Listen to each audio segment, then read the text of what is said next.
Nega biz hayotimizning 3dan 1 qismini uyquda o'tkazamiz?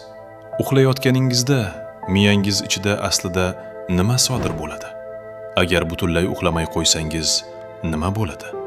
Uyqusizlik haqiqatdan ham o'limga olib kelishi mumkinmi? Uyqu go'yoki hech narsa qilmayotgandek tuyuladi. Ammo aslida u sizni tirik saqlab turadigan eng muhim jarayonlardan biri bo'lishi mumkin. Uyqu faqat dam olish emas. Bir qarashda uyqu juda oddiy ko'rinadi. Siz ko'zingizni yumasiz, tanangiz bo'shashadi, ongingiz asta-sekin xiralashadi. Go'yoki miyangiz o'chayotgandek tuyuladi. Ammo aslida buning aksi sodir bo'ladi. Uyqu vaqtida miya juda faol holatda bo'ladi. Ba'zi bosqichlarda u hatto uyg'oq vaqtdagidan ham faolroq ishlaydi. Uyqu passiv holat emas. U puxta tashkil etilgan biologik jarayondir. Miya ichida nima sodir bo'ladi? Uyqu bir nechta bosqichlarga bo'linadi. Ulardan eng muhim ikkitasi: non-REM uyqu, REM uyqu. Chuqur non-REM uyqu vaqtida miya faoliyati sekinlashadi. Aynan shu paytda jismoniy tiklanish jarayonlari sodir bo'ladi. To'qimalar tiklanadi, gormonlar ajraladi, energiya qayta tiklanadi. Ammo bundan ham muhimroq jarayon yuz beradi. Miya o'zini tozalashni boshlaydi. Miyaning tozalanish tizimi. Olimlar glimfatik tizim deb ataladigan tizimni aniqlashgan. U miya uchun chiqindilarni olib chiqib ketuvchi tizim kabi ishlaydi.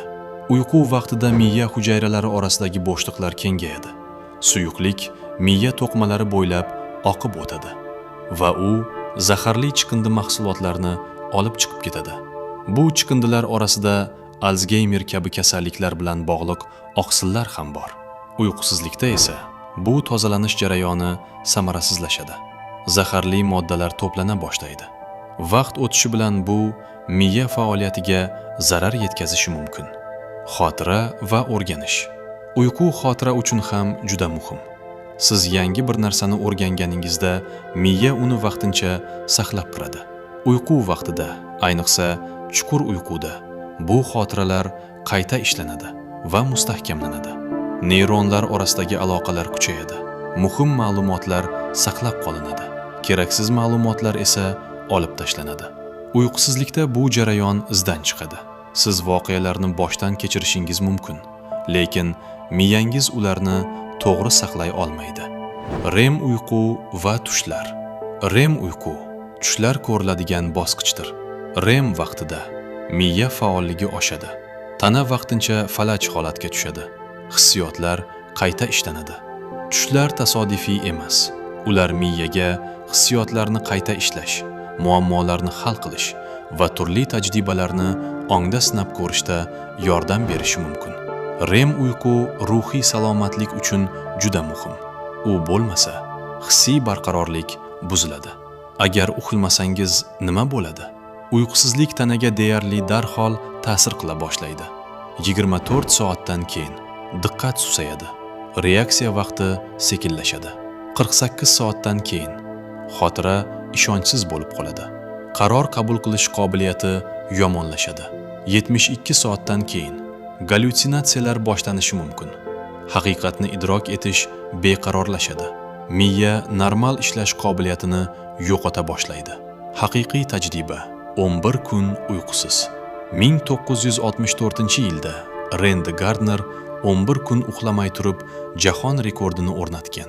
Avvaliga u faqat charchoqni his qilgan, ammo vaqt o'tishi bilan uning nutqi noaniqlashgan, xotirasi sustlashgan.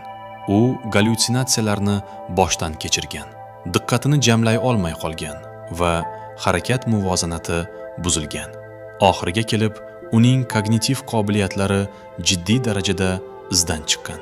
U keyinchalik uxlab tiklangan bo'lsa-da, bu tajriba miya dam olishsiz qanchalik tez yomonlashishini ko'rsatgan. Uyqusizlik o'limga olib kelishi mumkinmi?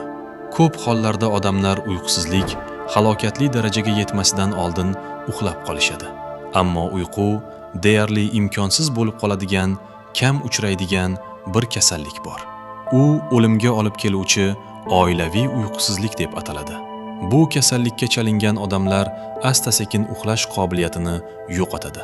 Ular qanchalik charchagan bo'lmasin, normal uyqu bosqichlariga kira olmaydi.